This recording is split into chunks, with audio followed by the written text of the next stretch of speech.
Got it.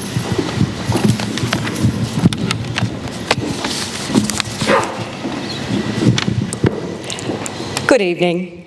If you live anywhere west of the Bruce Highway, you have been missing out on your fair share of funding. That is what you have been telling me as I conduct my listening tour across the Sunshine Coast, where I've been travelling broadly and listening.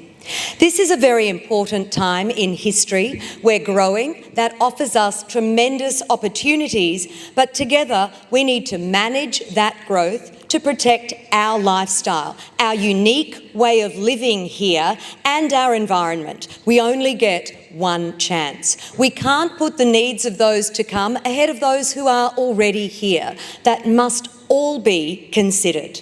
We must develop as an economic powerhouse. We must support our rural and our urban economies and our small businesses. A little about me.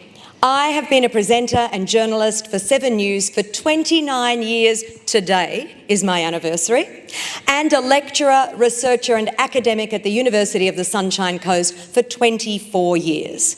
Plus, for 30 years I have served my community. I'm an honorary Zonchen. I am patron of Oriana Choir, Sunshine Troop, Roofs to Recovery, the Cindy Mackenzie Breast Cancer Program, just to name a few. I tell you this because I am a high-performing individual and I am up for this job. I am also committed 100% to open, transparent and accountable government. If there is nothing to hide, there is nothing to hide, and you should be able to receive reports from Council.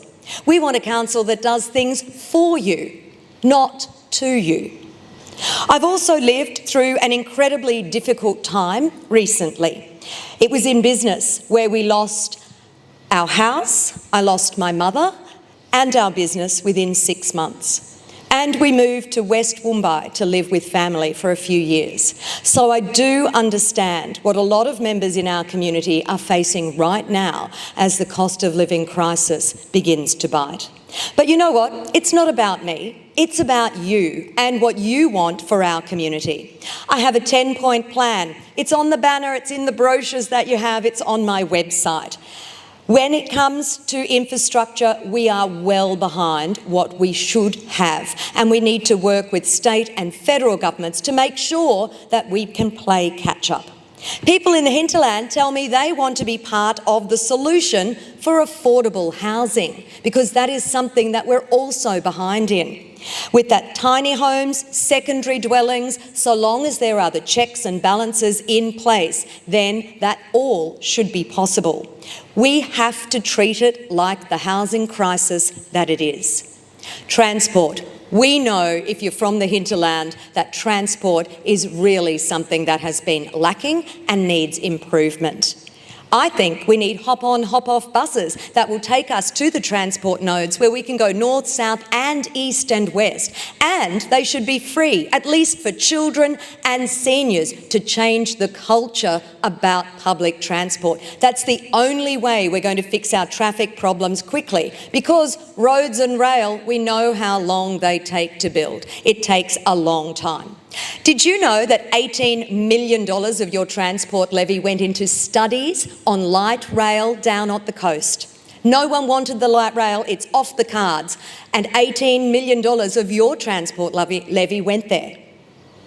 There's $25 million sitting in a future fund. Let's make sure it's not wasted. Why don't we put that towards having more buses, clean, green, efficient ways to get us around the Sunshine Coast?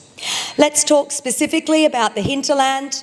Your rural roads need attention. I'll return a focus to the basics. Your footpaths as well. How long does it take to get a footpath? This morning I sent out a press release about a shovel-ready plan for a function centre at the Nambour showgrounds. I'm calling for that to go back on the master plan after it was dumped in December. It was promised before. I'm hoping we can get there again.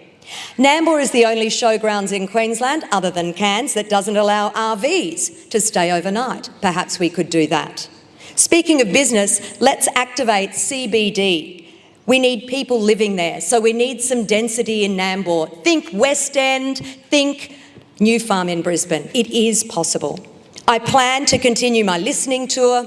Curbside recycling has come up over and over again. People want it, as well as free tip vouchers. Let me tell you, my husband Joe is running for Division 4. We don't agree on everything. The local government department has confirmed it's not a conflict of interest. It is not. I want to be a mayor for the people and working for you. Thank you, Rosanna.